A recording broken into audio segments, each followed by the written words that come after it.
chiều, tôi vẫn thường ngồi nhìn ra dàm sông từ cái sàn nước ọp ẹp, nơi duy nhất mà cũng có thể là độc nhất vô nhị ở cái xóm mê bồ trước đây, giờ đã khoác lên mình chiếc áo mới. Nước đang ròng, lộ ra những vệt bùn loang lổ và đám lục bình mắc cạn, héo rũ dưới cái nắng miền Tây cuối ngày. Hồi đó, cũng tầm này, tiếng con nít réo nhau đi tắm sông vang động cả một vùng.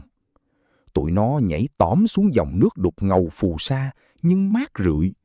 Đứa nào đứa nấy đen nhẽm mà nụ cười trắng tinh. Giờ thì lặng ngắt. Sông giờ không còn là cái bụng mẹ che chở cho tuổi thơ nữa.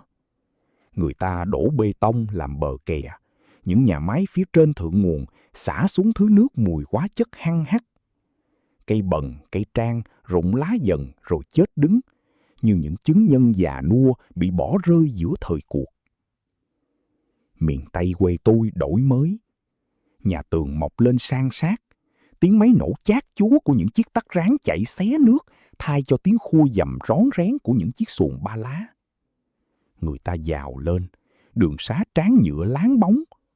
Nhưng sao tôi cứ thấy mình như kẻ mất hồn giữa chính cái nơi mình sinh ra. Tôi nhìn thằng Lễ, con trai tôi. Nó mới từ thành phố về nghỉ lễ 2 ngày.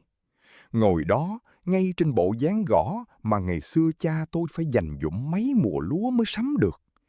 Nhưng nó không ngồi để cảm nhận cái mát lạnh của thớ gỗ. Nó ngồi đó để kết nối với một thế giới nào đó xa xôi qua cái màn hình điện thoại nhỏ xíu. Mẹ nó dọn cơm, có tô canh chua cá linh với bông niên điển, tép hột mít kho quéo. Những món mà hồi nhỏ nó mê tới mức ăn sạch cả nước, no cành hông. Nó cầm đũa, mắt vẫn không rời cái màn hình, lâu lâu lại cười khanh khách một mình vì một cái video ngắn ngủi nào đó trên mạng. Cơn đau thắt lại trong lòng tôi, không phải vì nó ngó lơ mâm cơm, mà vì tôi thấy nó đang đánh mất đi khả năng cảm nhận hơi ấm của thực tại. Tôi nhìn sang ba tôi, ông nội ruột của nó. Ông già rồi, tai nặng, mắt mờ, cứ ngồi đung đưa trên chiếc ghế mây, đôi mắt đục mờ nhìn ra phía con đường nhựa, như đang đợi một ai đó, dù người ông đợi đang ngồi ngay bên cạnh. Tôi tằng hắn, cố làm cho không khí bớt nặng nề. Lễ, con về chơi có mấy bữa à? Có chuyện gì vui kể nội nghe. Lúc rày ở trển bận lắm hay sao mà cả tháng trời không thấy con điện thoại về thăm ông bà? Nội nhắc con hoài, cứ hỏi thằng cháu đích tôn dạo này sao rồi, mạnh giỏi không? Thằng Lễ vẫn không ngước mặt lên, ngón tay cái vẫn lướt nhanh trên màn hình. Nó trả lời nhát gừng, giọng nhẹ tên, nhưng lạnh như nước đá. Trời ơi ba, giờ thời đại nào rồi, có gì thì ba nhắn tin cho con là được. Điện thoại về cũng có chuyện gì để nói đâu, nội có nghe được gì đâu mà nói cho mất công. Với lại con bận lắm, thời gian đâu mà gọi mấy chuyện không quan trọng. Không quan trọng. Câu nói đó như một nhát dao chém vào sợi dây tình nghĩa mà tôi hằng gìn giữ. Tôi lặng người, nhìn xuống đôi bàn tay mình. Đôi bàn tay đã từng dắt nó đi qua những bờ mương trơn tuột, từng ngóng cả ngày trời chờ mấy tay đưa thư để được đọc những dòng chữ ngây thơ của nó, cho dù thơ nào cũng chốt bằng một câu nặng trịch.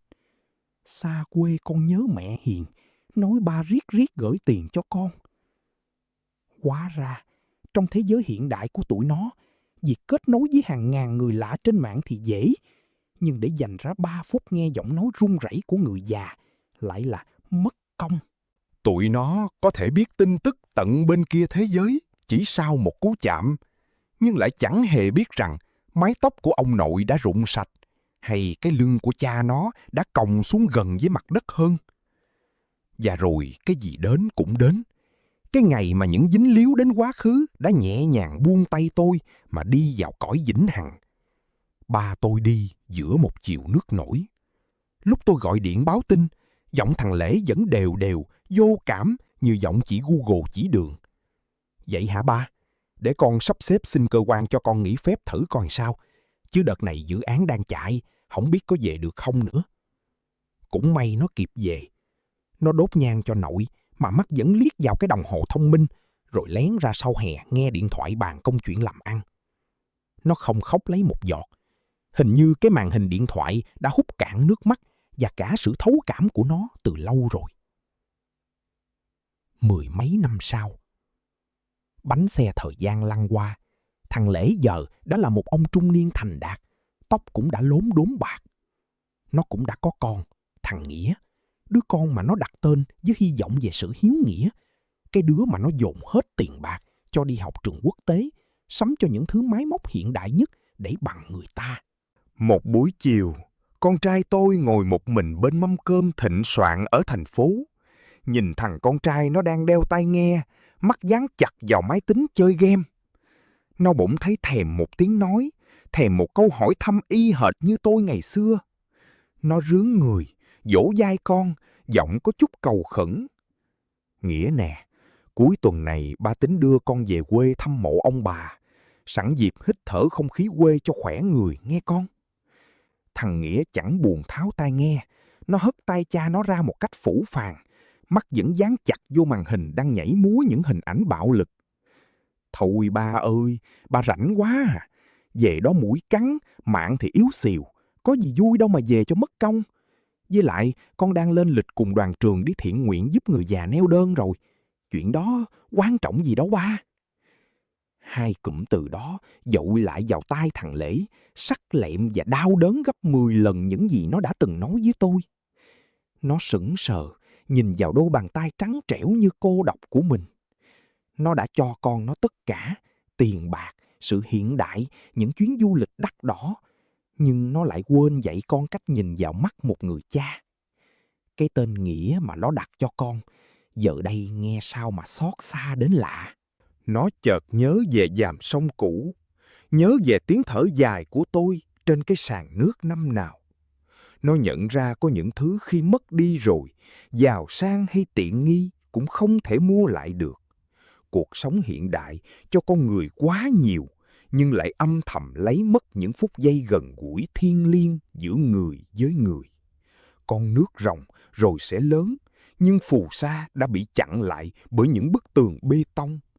Tình người cũng vậy, một khi đã để sự vô tâm bồi lấp, đến lúc ngoảnh lại thì dàm sông ký ức chỉ còn là một vùng đất trắng xóa, lạnh ngắt tiếng reo chờ.